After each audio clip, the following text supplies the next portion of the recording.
Hello and welcome to episode 25 of the Wisdom from the Akasha podcast. My name is Susie. I am an Akashic Records teacher and practitioner.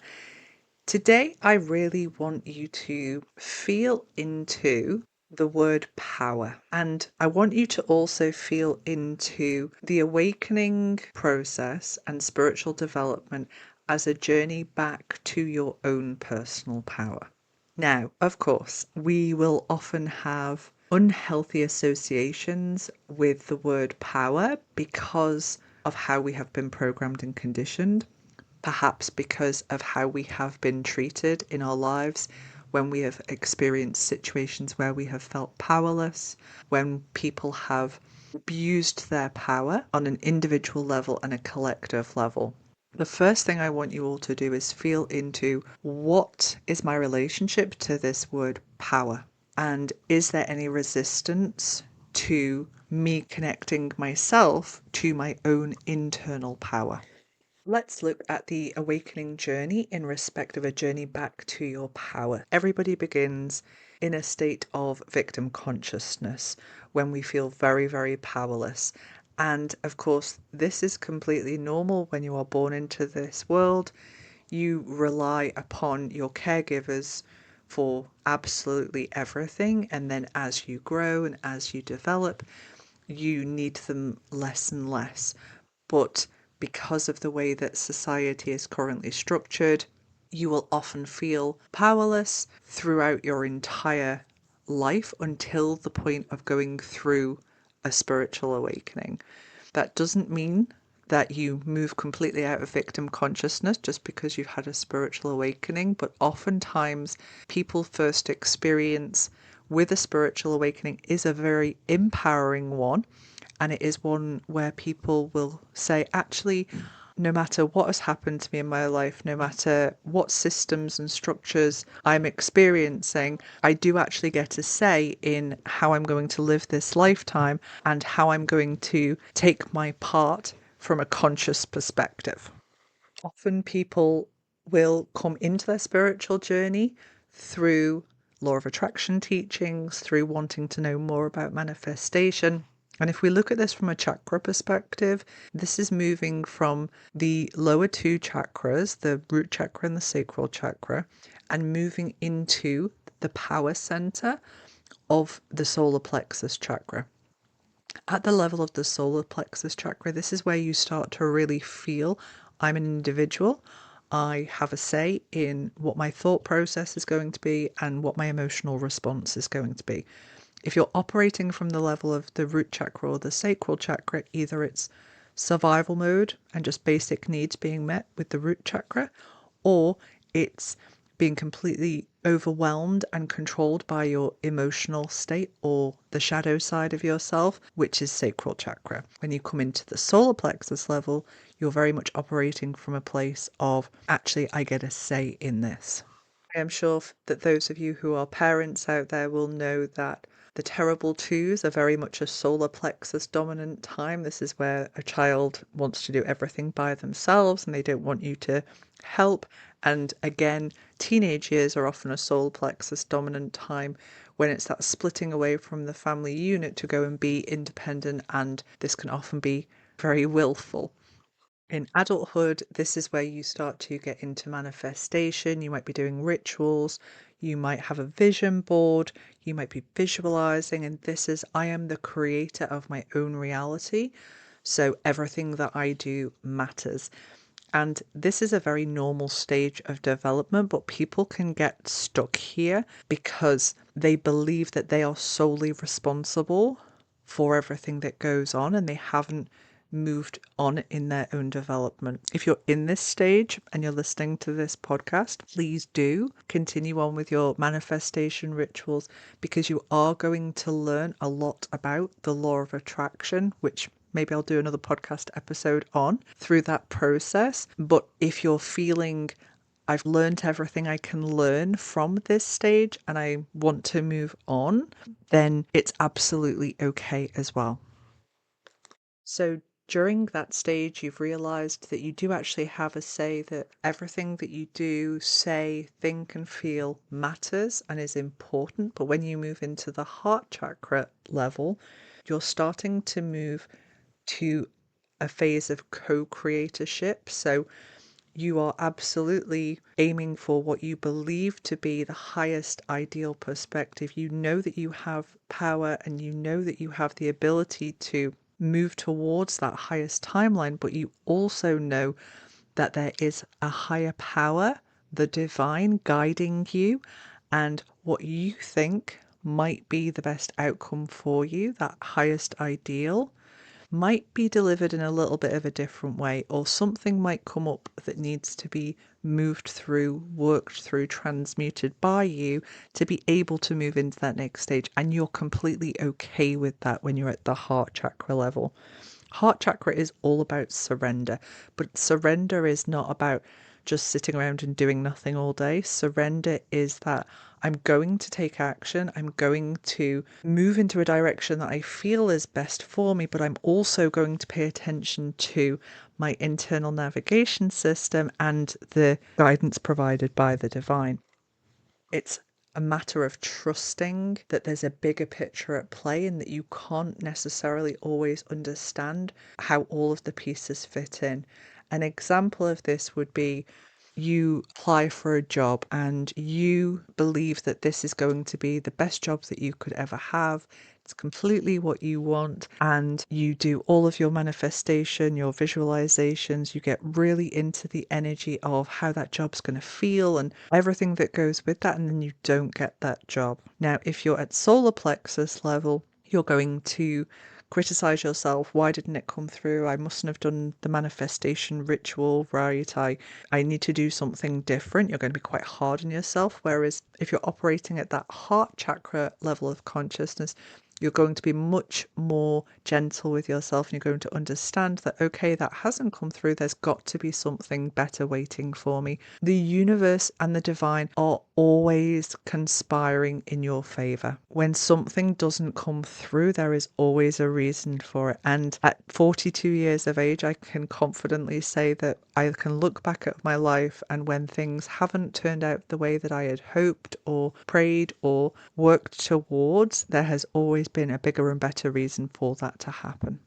What happens as you move up through the higher chakras is, because you are so sure and so trusting that you are an individualized fractal of source consciousness, that you allow the divine to work through you. You see yourself just as a vessel for the divine. And this is when you reach a place of total service and complete trust that no matter what, the universe has my back.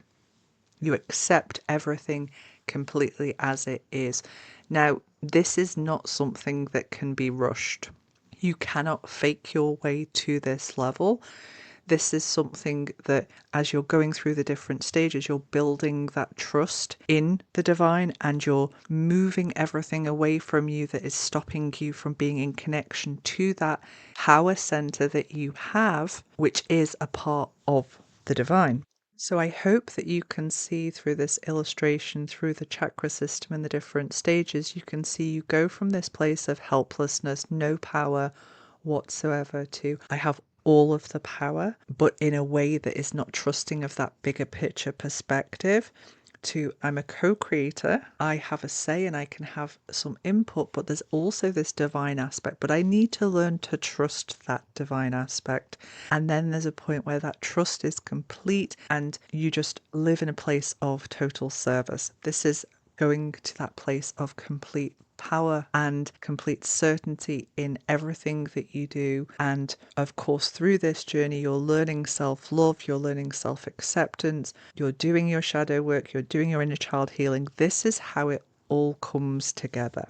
Now, believe it or not, some people actually have a resistance to connecting to their personal power. And this is usually through one of many forms of self-sabotage. And the saboteur is an archetype that comes up a lot in people's Akashic records.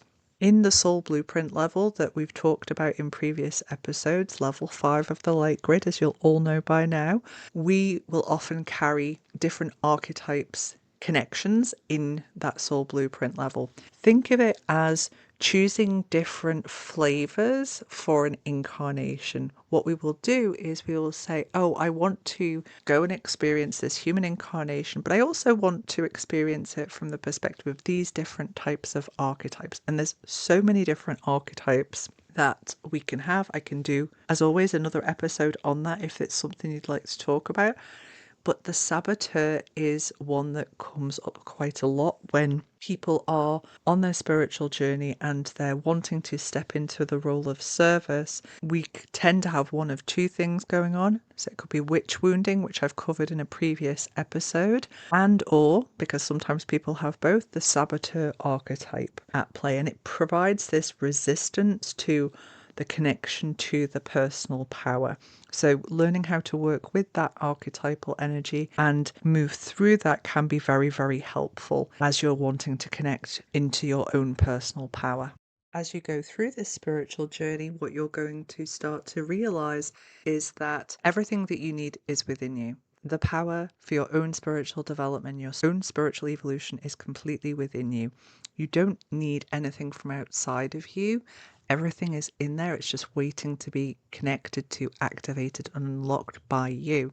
Along with this, what you will find is that some energies and beings that you're going to connect into are going to be very empowering. They are going to remind you of how strong, how loved, how amazing, how gifted you are, and not in an egotistical way, in a very loving way when times get tough.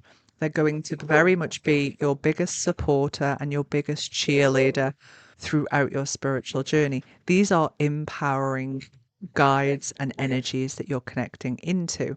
If you are connecting into energies or beings and you're feeling disempowered by them, they're telling you that only they can show you the way, or they're being in any way putting themselves onto a pedestal, telling you that they are a god and you are a mere mortal, then these are energies that you do not want to connect to.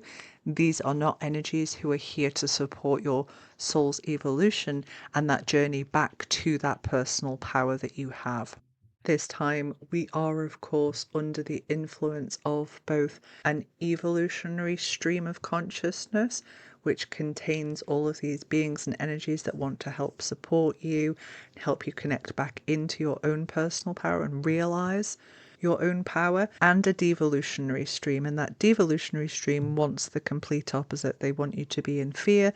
They want you to be controlled. They want to use power over you to make you do their bidding, essentially. So we always have to be mindful that as we open up, as we expand our consciousness and we start to connect into these energies, we can always feel into and ask, is this enhancing my sense of personal power, or is this taking power away from me? Is this something that is supporting my evolution, or is this something that's trying to stop or hinder or slow down my evolution? Of course, taking your power back can be quite scary because it does mean accepting that radical self-responsibility that I've talked about in another couple of episodes. That ability to say, right, no matter what the circumstances, no matter what my programming conditioning, no matter what energies I'm connecting into, I get the final say. I have free will, and everything that I need for my spiritual journey is within me. The more you connect into yourself, the more you realize that you have that power within you, the more you're building your light body, the more you're letting go of those things that no longer serve you, those things that do not give you power. You forgive those people who have wronged you in the past because you no longer want them to have power over you. You really pay attention to your responses to other people, and you move from a place of reaction to response because you don't want people to have the ability to trigger you or make you react in a certain way. There's a great saying, and I can't remember who it's by. It's in the Eastern traditions, but it says that anyone who can make you angry has power over you, because you're giving them your energy, you're giving them your time and your attention, and that energy by that reaction of being angry.